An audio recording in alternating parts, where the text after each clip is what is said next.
A paz do Senhor, queridos professores e alunos da Escola Bíblica Dominical, Pastor Davi Passos, aqui para mais um subsídio teológico da lição da Escola Dominical. E hoje nós vamos falar sobre a 13ª aula, a última deste ano, de 2024, aqui desse quarto trimestre de 2024. E o tema dessa aula é: as promessas de Deus são infalíveis.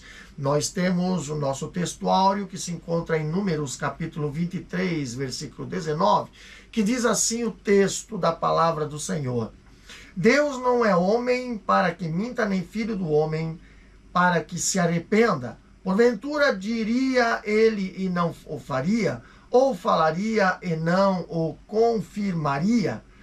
A nossa verdade prática nos traz um texto na nossa lição que diz o seguinte: as promessas de Deus são infalíveis porque Deus e sua palavra sempre cumprem um propósito.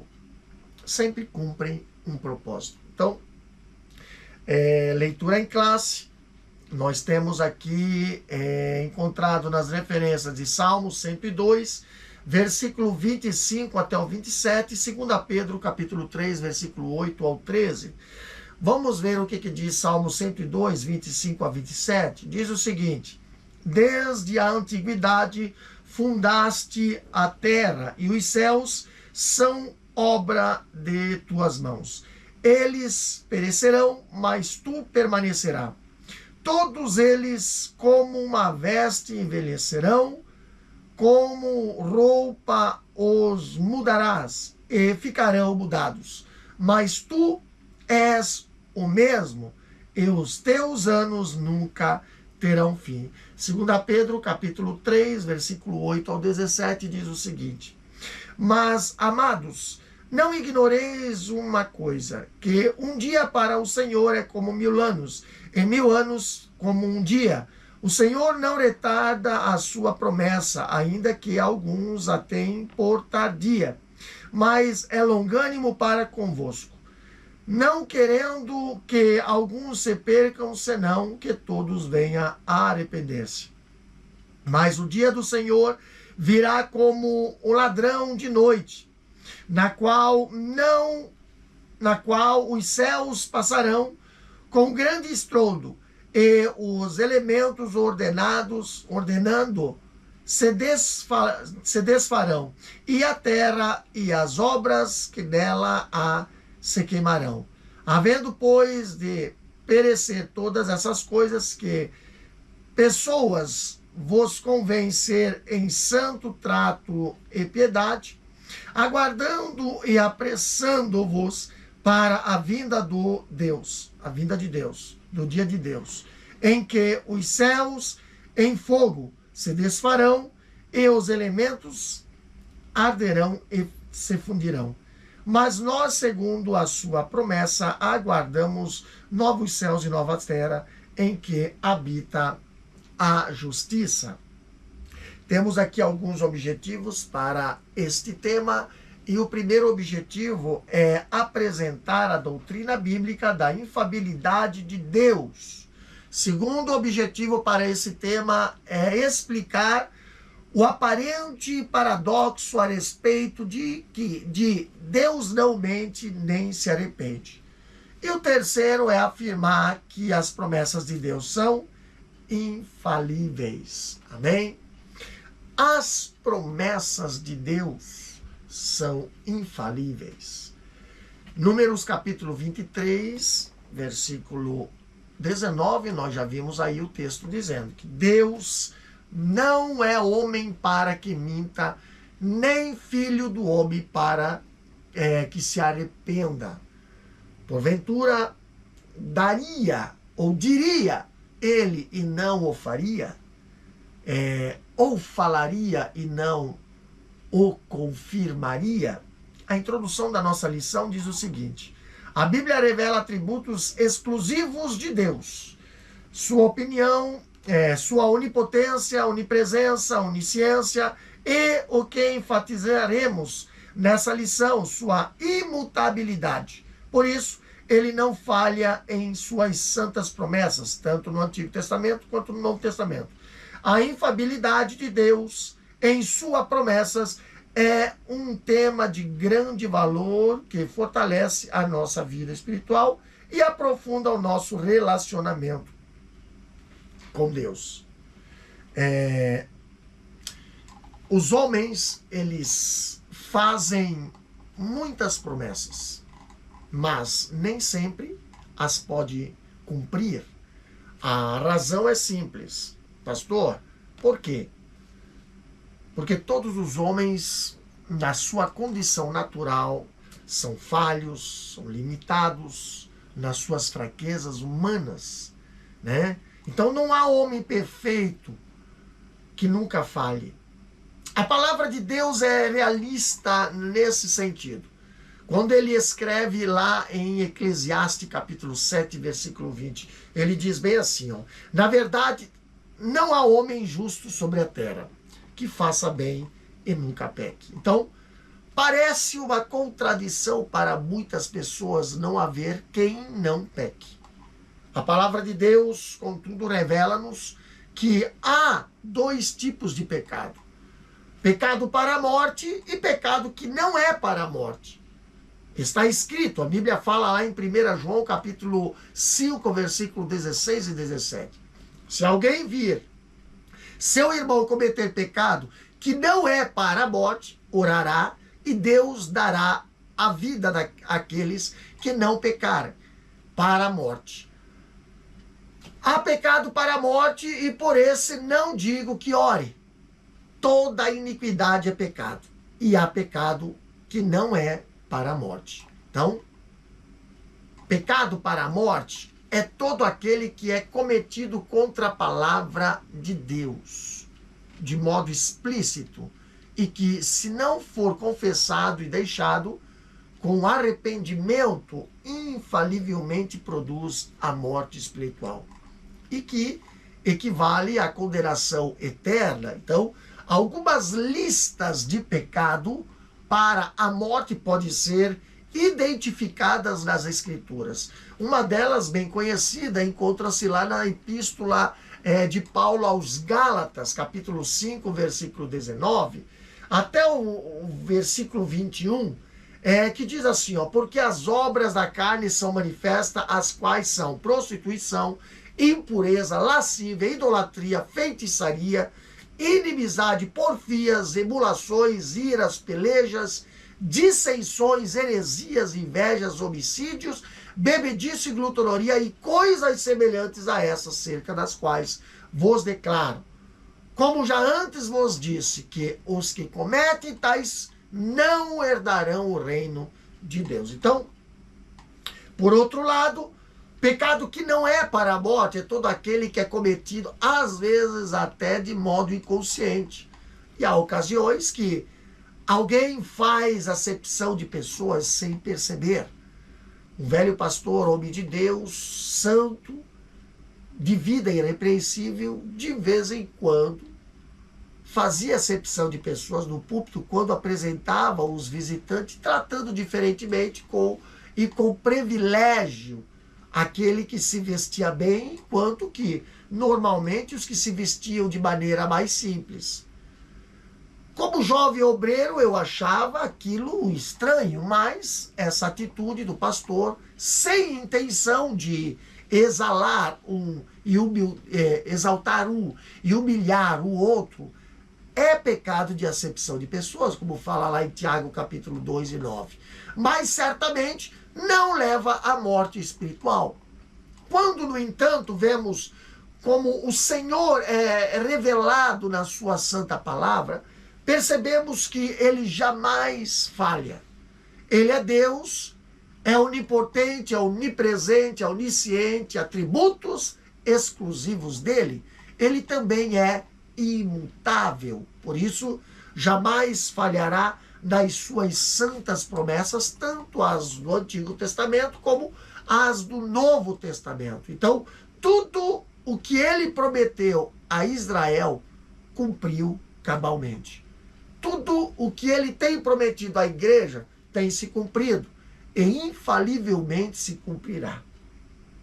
Meditamos então nesse tema, né, de grande valor para a nossa vida espiritual e no relacionamento com Deus. Então vamos lá.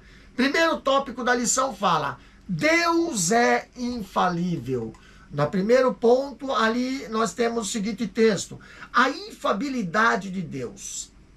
O Salmo 102 revela a autoridade de Deus, exemplificada pelo seu governo sobre a criação. Contudo, o salmista faz o contraste entre Deus e sua criação. O que há na criação um dia passará, envelhecerá e mudará, mas o Criador não muda, ele permanece para sempre. A imutabilidade de Deus revela que ele é infalível. Por isso que na Bíblia não há uma só referência que mostre que Deus falhou em seus planos, palavras e promessas. Ele é absoluto, infalível e imutável. Então, nesse primeiro ponto, falando sobre a infalibilidade de Deus, nós vemos que em toda a Bíblia não há uma só referência que indique que Deus falhou nas suas promessas, nos seus planos, ou nas suas promessas, né, ou nas suas palavras, né? Então, ele é o único ser no universo que é o mesmo tempo e de modo absoluto, onisciente, onipresente, onipotente, imutável. Com esses atributos, Deus nunca falhou, não falha e nunca falhará. Lá em Salmos capítulo 102, que nós vemos aqui, e o versículo 12, versículo 25 até o 28, ali diz: mas tu, Senhor, permanecerás para sempre, e a tua memória, de geração em geração. Desde a antiguidade fundaste a terra e os céus, são obras das tuas mãos. Eles perecerão, mas tu permanecerás. Todos eles se envelhecerão como um vestido, como roupa os mudarás e ficarão mudados, mas tu és o mesmo, e os teus anos nunca terão fim. Os filhos dos teus servos continuarão, e a sua descendência ficará firmada perante ti. Então, essa é a infalibilidade de Deus. No segundo tópico, no segundo ponto da nossa lição, diz o seguinte: uma promessa infalível. Lendo na lição assim diz: em 2 Pedro, capítulo 3, vemos que o apóstolo Pedro tem o propósito de responder à igreja a respeito da suposta demora do retorno do Senhor Jesus. Ele explica que o tempo de Deus é diferente do nosso tempo, pois ele é o Criador e nós somos as criaturas. O motivo de o Senhor ainda não retornar para nos buscar nada tem a ver com alguma falha em sua promessa, mas por sua longanimidade e bondade, pois não deseja que o ser humano se perca. Ele é paciente, mas haverá um momento em que o Senhor voltará, surpreenderá a muitos e transformará todas as coisas. A promessa da sua vinda é infalível. Queridos, tudo o que o Senhor prometeu a Israel, ele cumpriu. A Bíblia fala em 1 Reis, capítulo 8, versículo 56. Bendito seja o Senhor, que deu repouso ao seu povo de Israel, segundo tudo que disse. Nenhuma só palavra caiu de todas as suas boas palavras que falou pelo ministério de Moisés, seu servo. Então, foi Moisés quem escreveu o Pentateuco. Quando Deus criou o homem, a comunicação era verbal e até presencial antes da queda, como vimos em Gênesis capítulo 3, versículo 8, que diz: e ouviram a voz do Senhor Deus, que passeava no jardim pela viração do dia. E escondeu-se Adão e sua mulher da presença do Senhor Deus, entre as árvores do jardim. Então, mas depois da queda, o Senhor deixou de passear no jardim e não mais falava com o homem face a face. Tempos depois, quando Deus chamou Moisés, ele disse que ele escrevesse o que ouvia, né? Lá em Êxodo capítulo 17, versículo 14, ele diz: escreva num livro. E essa providência foi fundamental para que o homem não desse desculpas de que ele poderia ter se esquecido das palavras da comunicação oral com o ser criado. A palavra escrita, ela fica permanentemente registrada à disposição do homem no seu relacionamento com Deus, o Senhor. Terceiro ponto diz, a palavra infalível de Deus. Na nossa lição, fala o seguinte: ao longo da Bíblia, vemos que Deus cumpre suas promessas, conforme lemos em Reis. Bendito seja o Senhor Deus que deu repouso ao seu povo de Israel, segundo tudo o que disse. Nenhuma só palavra caiu de todas as suas palavras que falou pelo ministério de Moisés, seu servo. E esse texto confirma a infalibilidade de Deus em cumprir suas preciosas promessas. Então, ele não esquece nenhuma delas, porque é zeloso para cumprir o que prometeu. Portanto, a Bíblia, a palavra de Deus, é uma fonte de promessas infalíveis para nossas vidas. Segundo tópico diz o seguinte: Deus não mente nem se arrepende. Só quero falar um pouquinho aqui sobre isso aqui. Deus, ele só fez e fez tudo o que é certo e correto e perfeito. Por isso, ele não tem nenhum motivo para arrependimento, no sentido do que conhecemos na experiência humana. Alguém, no entanto, levanta a questão se não há contradição na Bíblia a esse respeito, com base nos textos que nós vemos a seguir. Vamos lá. Primeiro ponto da lição diz o seguinte, aqui do segundo tópico: Deus não mente nem se arrepende. Lendo na lição diz, em Números, lemos que Deus não mente, nem se arrepende. Ao longo do capítulo 23, há um contexto que reforça a verdade de que o Altíssimo não mente, nem se arrepende. E por ocasião da tentativa de Balaque em fazer com que Balaão amaldiçoasse o povo de Israel, lemos que, ao introduzir a mensagem da palavra de Deus, que não agradaria a Balaque, a profecia, o profeta Balaão enfatizou que ele não mente nem se arrepende, para, em seguida, arrematar. Eis que recebi mandado de abençoar, pois ele tem abençoado, e eu não posso revogar. Assim, Balaão não podia fazer o que Deus não havia decretado. A Bíblia, ela diz que Deus não mente nem se arrepende. Quando falamos aqui do profeta Balaão na lição, o profeta Balaão, a princípio, ele quis fazer a vontade de Deus quando foi convidado por Balaque para amaldiçoar Israel. Mas Deus deu-lhe ordem para dizer a Balaque o que ele não esperava ouvir. Está lá em Números capítulo 23 e 19.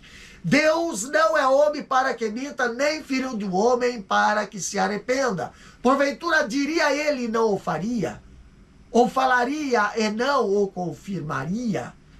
E ele ainda disse mais, como diz Números 23 e 23, pois contra Jacó não vale encantamento, nem adivinhação contra Israel. Nesse tempo se dirá de Jacó e de Israel, que coisas Deus tem feito. Então, essa é uma das características do Deus da Bíblia.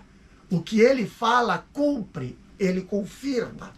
Ele disse ao profeta Jeremias, lá no capítulo 1, versículo 11 e 12, ainda veio a minha palavra do Senhor dizendo, que é que vê Jeremias?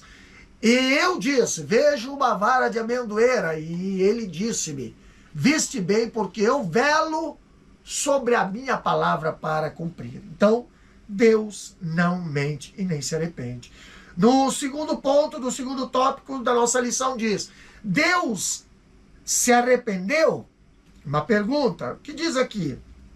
Em Gênesis 6, lemos que Noé construiu uma arca para a salvação dele e de sua família e dos animais por causa da destruição que viria devido à grande corrupção e violência da sociedade de sua época.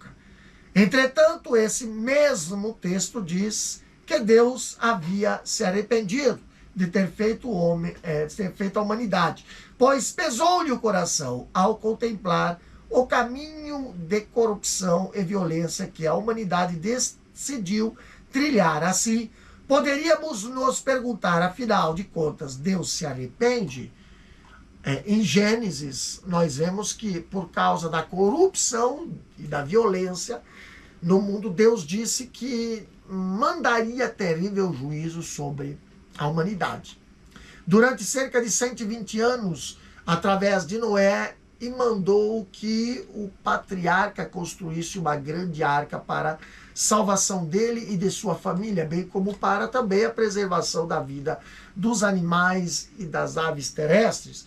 Gênesis capítulo 6, versículo 3 a 14, e 1 Pedro 3:20, o texto diz: E viu o Senhor que a maldade do homem se multiplicava sobre a terra, e que toda a imaginação dos pensamentos do seu coração era só má continuamente. Então, arrependeu-se o Senhor de haver feito o homem sobre a terra, e pesou-lhe em seu coração.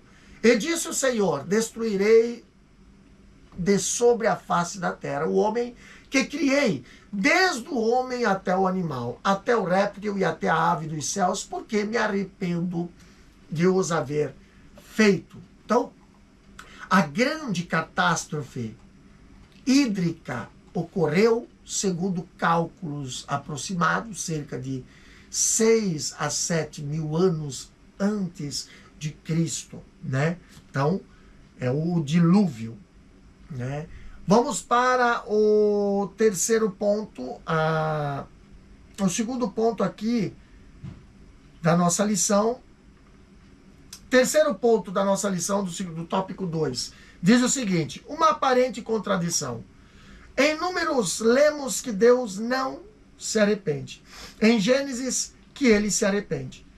Contudo, em Gênesis 6, o arrependimento nada tem a ver com algo que ele tenha feito de errado ou alterado um plano original, mas sim com o que a humanidade fez com o plano e o propósito que o Senhor havia delineado para ela desde sempre, juntamente com a expressão arrependimento. A expressão pesou-lhe em seu coração traz a conotação humana aplicada a Deus para reforçar a ideia do quanto ele se entristeceu com a escolha que o ser humano fez. Na teologia, damos o nome a esse fenômeno presente nas escrituras de antropopatismo, ou seja, a forma que o autor sagrado usa para atribuir características humanas a Deus, no sentido de que a mensagem fosse mais bem compreendida pelo leitor do texto sagrado. Em Gênesis 6, a falha não estava em Deus, mas no ser humano. O arrependimento de Deus não era em relação ao seu plano criador, mas ao ato rebelde do ser humano. Então, no Gênesis capítulo 6, a maioria das versões bíblicas está escrito: arrependeu-se o Senhor de haver feito o homem sobre a terra. E que Deus disse: porque me arrependo de os haver feito. Então, mas no texto de Números diz que Deus não é homem para mentir, nem filho do homem para que se arrependa. Porventura diria e não faria, ou falaria e não confirmaria. Números 23 e 19. Então, o que entendemos pela palavra de Deus é que ele não se arrepende como homem. O homem arrepende-se de coisas erradas, de pecado, enganos ou equívocos. O arrependimento de Deus quer dizer que ele muda de plano tá? De resposta em função das ações ou reações do homem. Deus, ele não faz nada errado para arrepender-se como o homem faz. Mas a palavra arrependimento no hebraico do Antigo Testamento é noshun, ou nashun, ou com o sentido de entristecer-se. Também shub, que quer dizer voltar-se a mudar.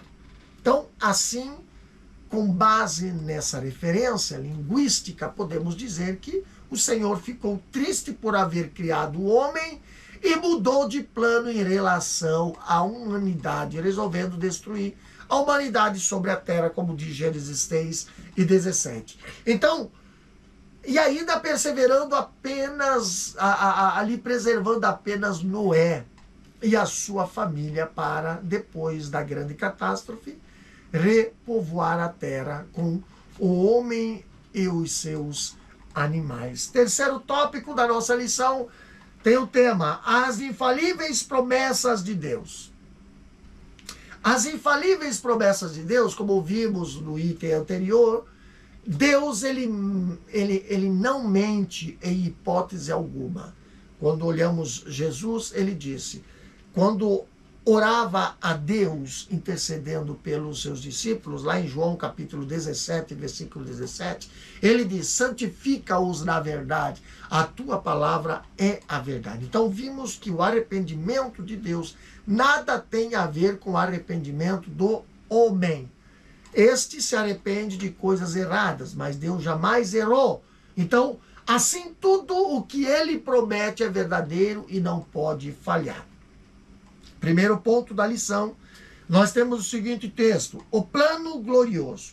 A queda do ser humano não pegou Deus de surpresa. Pelo contrário, havia um plano delineado por ele desde o início, conforme lemos em Apocalipse. E adoraram-na todos os que habitam sobre a terra, esses cujos nomes não estão escritos no livro da vida do Cordeiro, que foi morto desde a fundação do mundo. Apocalipse 13:8. Um plano glorioso que, segundo o conselho da sua vontade, já havia sido planejado por meio de Jesus, o nosso Salvador. Assim, o ministério, ou mistério da salvação, foi revelada como promessa infalível de Deus. Então, Deus, ele promete a vida eterna.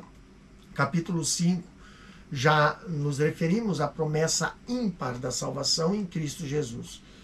Os libertos por Cristo, do poder do pecado e do mundo e também do diabo, são gratos a Deus por essa promessa maravilhosa. Os incrédulos, os materialistas e seguidores da falsa teoria da evolução não creem em Deus, nem nas suas palavras, e muito menos nas suas promessas. Deus, contudo, deixou a maravilhosa promessa da vida eterna. Tá?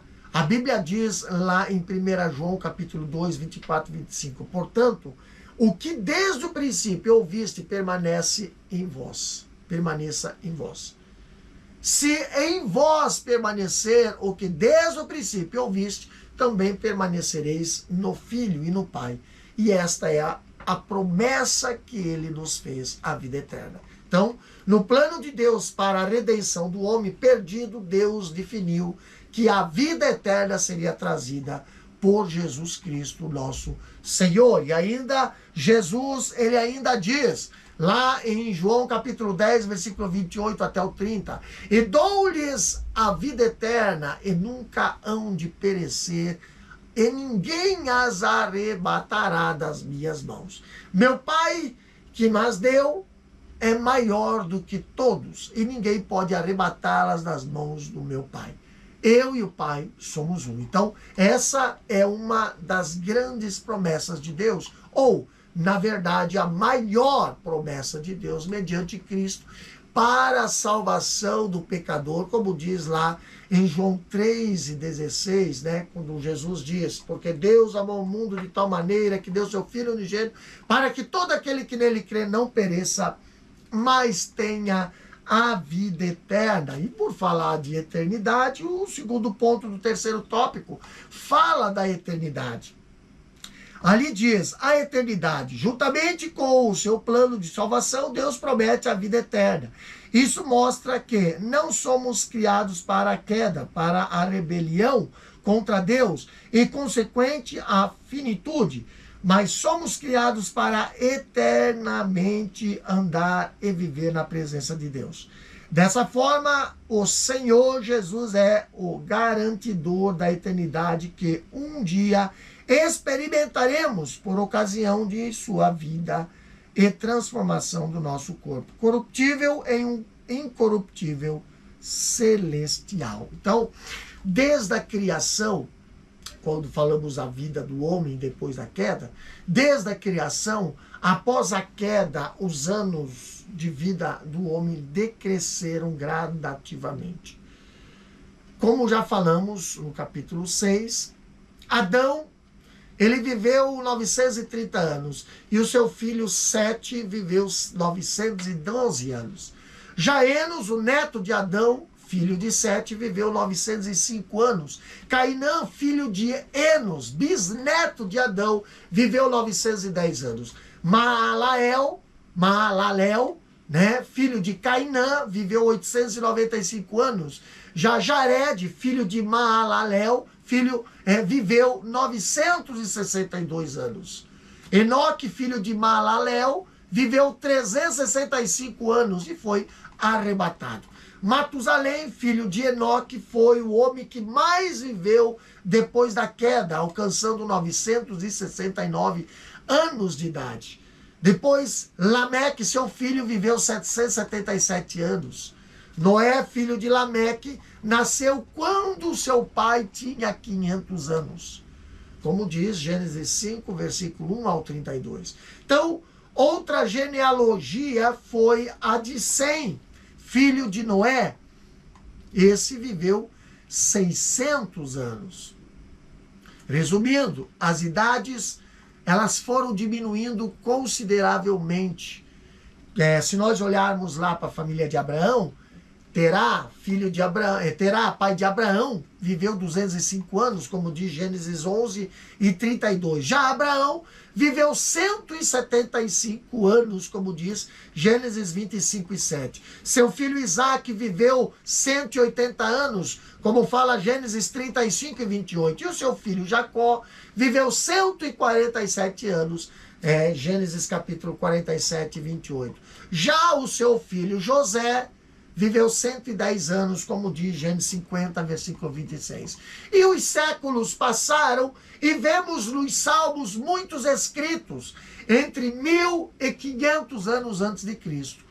O Salmo 90 diz que a média da vida do homem alcança 70 a 80 anos, né? Salmo 90, versículo 10. Na Europa, a expectativa de vida caiu para 80,1 anos em 2021, agora, há uns anos atrás. Já nos Estados Unidos, a expectativa de vida foi de 76,1 nos anos de 2023. E o menor resultado desde 1996. No Brasil, a média de vida em 2022 foi de 75,5. 75 anos e meio, né? Já na África, passou de 46 para 56 anos entre 2000 e 2019.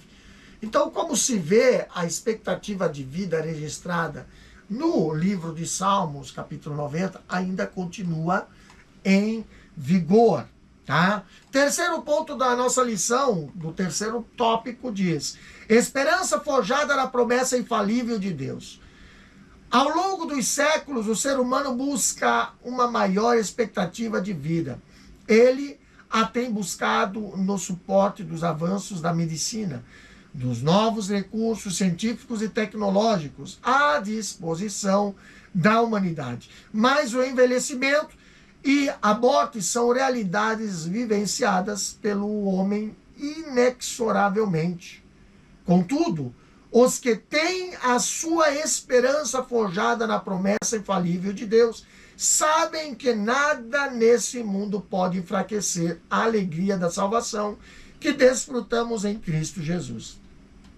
Compreendemos que a vida é um dom de Deus e que, por isso, de maneira grata e alegre, tomamos a caminhada com Deus até chegar o dia em que o conheceremos como Ele nos conhece. Então, a vida eterna que está em Jesus, nós vemos que ao longo dos séculos, o homem busca obter maior expectativa de vida com os avanços da medicina e dos novos recursos científicos, tecnológicos à disposição da humanidade. Então, há uma busca pelo outrora falado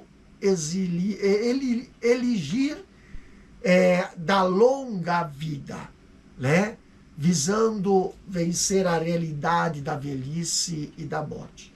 Mas até aqui o envelhecimento e a morte não são realidades inexoravelmente vivenciadas pelo homem por causa do pecado. Graças a Deus, porém, a expectativa de vida eterna, ela existe, como provisão divina para o homem que nele crê, bem como na missão salvífica de Jesus, como diz 1 João, capítulo 5, versículo 11, ele diz, e o testemunho é esse, que Deus nos deu a vida eterna e esta vida está em seu Filho. Jesus fez-se homem para morrer pelo homem, a fim de que todo aquele que nele crê, viva eternamente. Como diz João 3,16, muito conhecido, porque Deus amou o mundo de tal maneira, para que todo aquele que nele crê não pereça, mas tenha a vida eterna. E a vida eterna é um dom de Deus para o homem, como fala Romanos 6:23. Porque o salário do pecado é a morte, mas o dom gratuito de Deus é a vida eterna para com Cristo Jesus nosso Senhor. Por isso, para ter a vida eterna é indispensável crer em Jesus como Salvador pessoal. Tá? A Bíblia fala em João 3:36, aquele que crê no Filho tem a vida eterna, mas aquele que não crê no Filho não verá a vida, mas a ira de Deus sobre ele permanece. Então, eu pergunto, o que é a vida eterna? A vida eterna não é ter a expectativa de viver para sempre aqui. Pelos avanços da medicina preventiva e curativa, o homem pós-moderno pode alcançar grande longevidade e qualidade de vida, desde que siga os cuidados orientados pelos profissionais de saúde. Contudo, essa longevidade de vida está limitada. Alguns vivem 90 anos, outros ultrapassam 100 anos, mas jamais alguém viverá para sempre aqui nessa terra. Os cemitérios e os crematórios estão sempre lotados. A vida eterna é obtida quando a pessoa aceita a Jesus Cristo como seu Salvador e passa a viver de acordo com a vontade do Senhor, conforme a sua santa palavra e obediência e santidade, como diz Hebreus 12:14 e 1 Pedro 1:15. Então, assim a vida eterna, conforme a Bíblia tem início, quando a pessoa nasce de novo em Cristo Jesus, como diz João 3:3, lá na história do Nicodemos, né? João, ele define muito bem o que é vida eterna. Lá em João capítulo 17, versículo 3, ele diz, e a vida eterna é essa, que conheçam a ti só por único Deus verdadeiro e a Jesus Cristo a quem enviaste. Então, ou seja, a vida eterna é conhecer o Senhor como o único Deus e verdadeiro e a Jesus Cristo, enviado por ele. E não há outra explicação. O salvo em Cristo Jesus passa a ter a vida eterna desde o dia da sua conversão verdadeira. Ele até tem a vida humana na terra, mas após a morte física passa para o outro lado da vida e começa a usufruir do paraíso de Deus por meio da experiência de vida eterna com o Senhor Jesus Cristo na eternidade, aguardando a ressurreição dentre os mortos até que venha o arrebatamento, como diz 1 Tessalonicenses 4, 13 a 17. Vamos para a conclusão dessa lição. A conclusão da nossa lição diz o seguinte: concluímos mais um trimestre estudando a respeito das promessas infalíveis de Deus. Aqui temos a oportunidade de renovar a nossa esperança no Senhor, sabendo que podemos fazer a nossa caminhada com Cristo de maneira confiante e segura, pois o nosso Deus é fiel para cumprir as suas infalíveis promessas. Confiemos em Deus e na força do seu poder. Então, nesse capítulo, nós vimos que Deus não falha. Ele é onipotente, ele é onipresente, ele é onipresente, onisciente, imutável. E no universo único, ele é o único ser que possui esses atributos ou características únicas e jamais transferíveis para qualquer outro ser, seres nos céus ou na terra. Por isso, nele podemos confiar. O Senhor, ele promete bênçãos inimagináveis para os seus servos.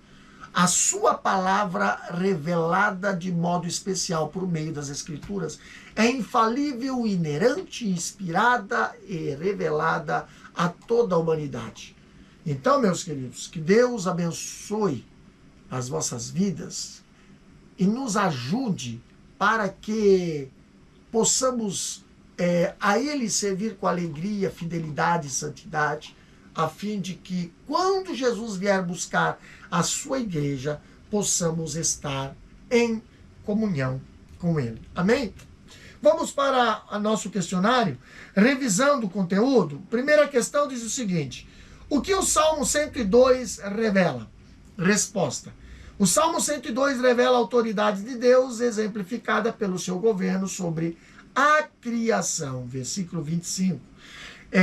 Segunda questão: o que lemos no livro de Números, segundo a lição?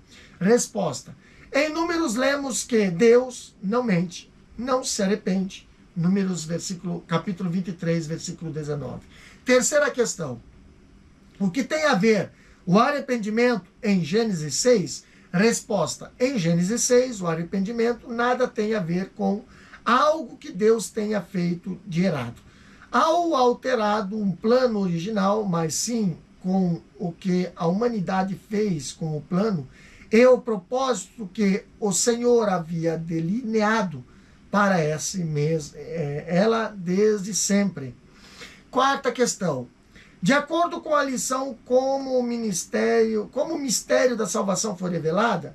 Resposta: o mistério da salvação foi revelado com a promessa infalível de Deus em Gênesis capítulo 3 e 15 e João 3 e 16. Quinta e última questão: o que os tem a sua esperança forjada na promessa infalível de Deus sabem? O que os que têm a sua promessa forjada na promessa infalível de Deus sabem?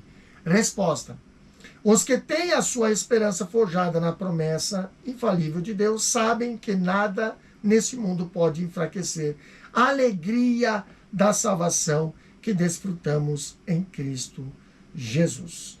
Amém? Então, nós temos aqui